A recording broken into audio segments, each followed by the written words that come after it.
আপনি কি কখনো ভেবে দেখেছেন সমুদ্রের মাঝে যে বড় বড় ভাসমান বয়া দেখা যায় সেগুলো কিভাবে একই জায়গায় স্থির থাকে? এই বয়াগুলো জাহাজ চলাচলের জন্য খুবই গুরুত্বপূর্ণ, বিশেষ করে যখন জাহাজগুলো সংকীর্ণ বা বিপজ্জনক পানিপথ দিয়ে যেতে হয়। কিন্তু এই বয়াগুলো সমুদ্রের ঢেউয়ের মধ্যে কিভাবে স্থির থাকে সেটা জানতে হলে একটু গভীরে যেতে হবে। এই বয়াগুলোর নিচে একটি ভারী ওজন থাকে, সাধারণত কংক্রিটের বড় ব্লক।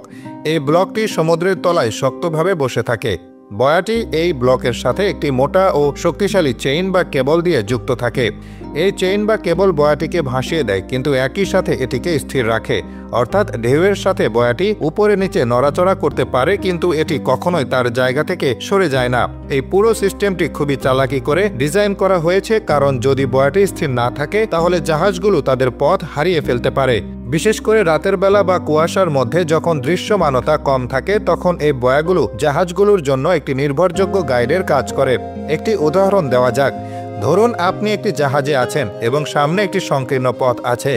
যদি বয়াটি স্থির না থাকে এবং এদিক সেদিক ঘুরে বেড়ায়, তাহলে জাহাজটি সঠিক পথে চলতে পারবে না। কিন্তু এই ভারী ব্লক বা চেইনের কারণে বয়াটি সবসময় একই জায়গায় থাকে, যা জাহাজের নাবিকদের জন্য খুবই সহায়ক।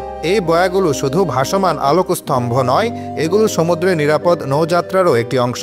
এই বয়াগুলো জাহাজগুলোকে পথ দেখায়, বিপদ সংকেত দেয় এবং নাবিকদের সঠিক দিক নির্দেশনা দেয়।